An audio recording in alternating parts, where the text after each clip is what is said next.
Hey guys, welcome to my YouTube channel. It is Alexandra Michelle coming at you with a new video. So today I am mixing it up. It's kind of weird. I normally don't do this. I've actually never done this on my channel, and I don't know if most of you know or not, but I actually love art. I like to draw, I like to paint. Mainly, I love doing watercolor painting. It's like one of my favorite styles. I think it's like the most forgiving form of painting because, you know, if you mess up, you can literally just take like a wet cloth most of the time and just like kind of wipe it up and you're like, okay, it's not ruined. It's also kind of difficult because like it spreads and you just gotta learn like all these techniques and blah blah blah blah. But speaking of techniques, today I figured I'd show you, you know, my way of watercolor. So I actually figured before we start, I'd show you a little bit of my work I've done over the past like couple of months, just so you could get a feel for like what my stuff looks like. So let's get started. And the reason I say my way is because with any form of art, doing anything, there's not just one way. Like, you can do anything several different ways. So keep in mind, like, while I'm showing you this tutorial, that it's not like this is like strict. You do not have to stand by any of this because some of this, you know, is just my style. It's just how I paint. So keep in mind that you don't have to paint exactly like I do. This is more like guidelines to just kind of get you started, and then you develop your own style and all that stuff.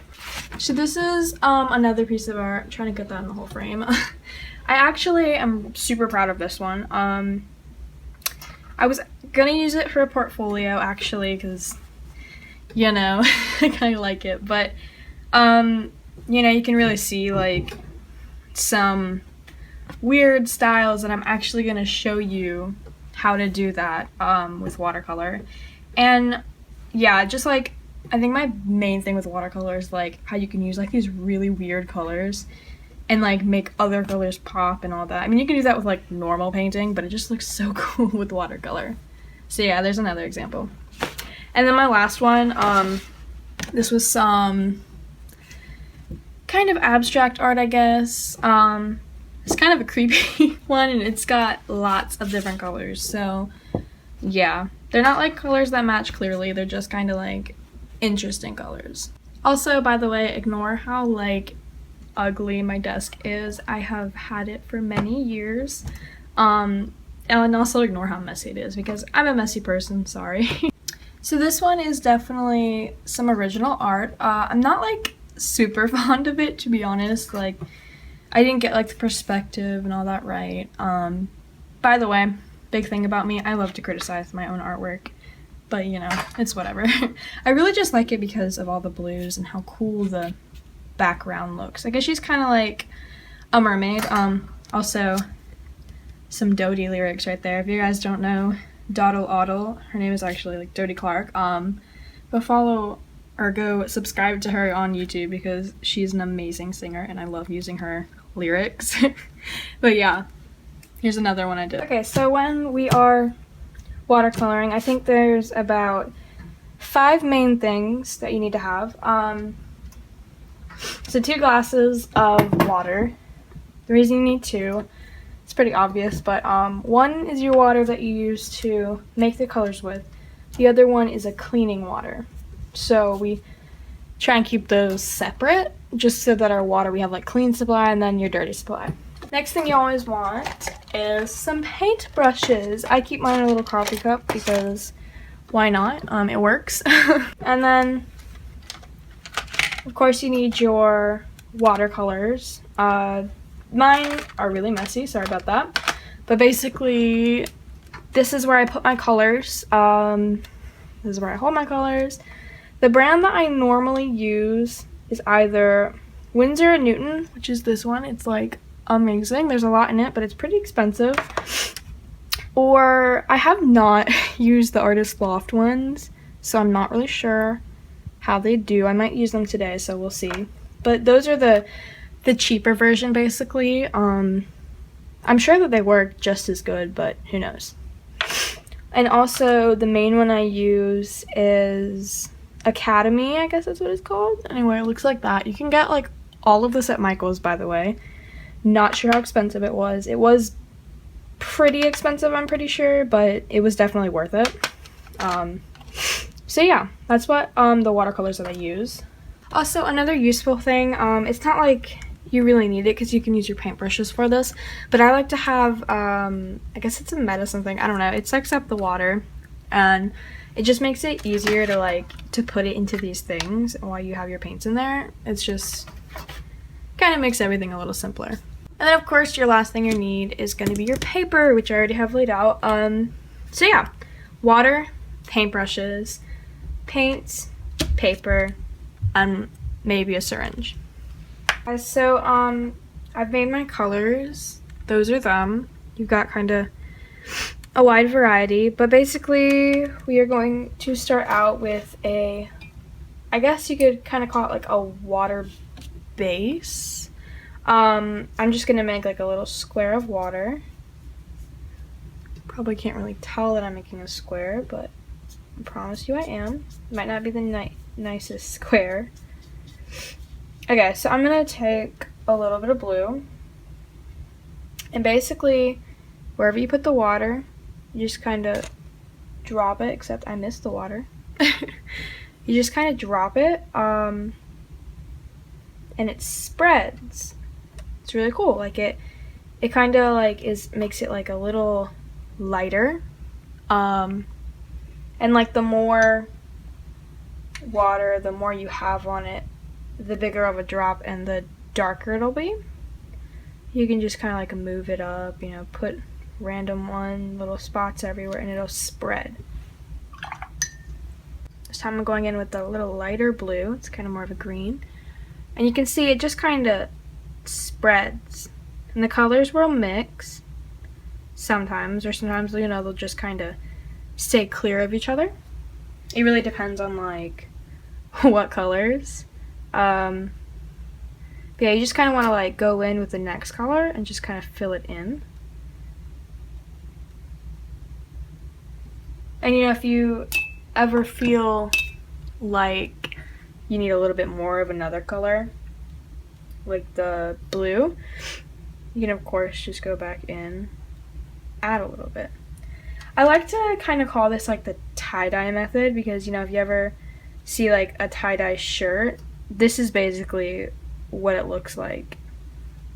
Alright, so the main other method I use, I really only use two, is without putting water on first. You basically just go in with a color. I'm going to do yellow this time.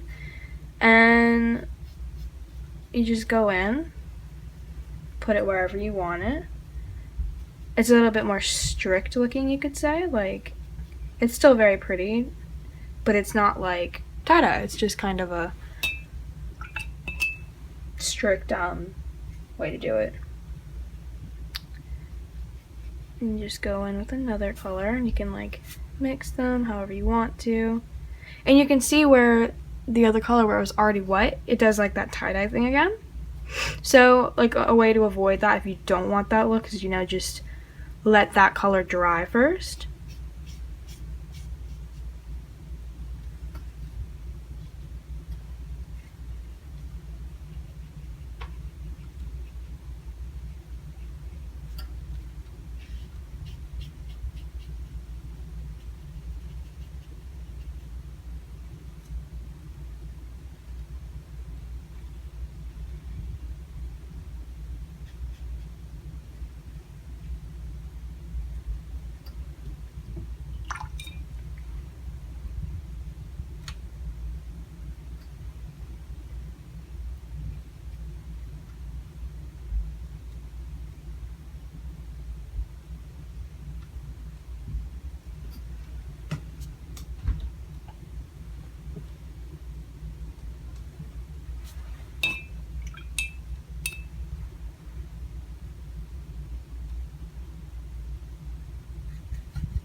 So basically what we have here is a really, really fast and rough sketch of a girl with like flowing hair, and I'm just gonna kind of do like a really quick painting, watercolor painting of the two things that I showed you, just to give you like a actual example instead of little squares. So let me go ahead and start.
Alright guys, so here's the finished product.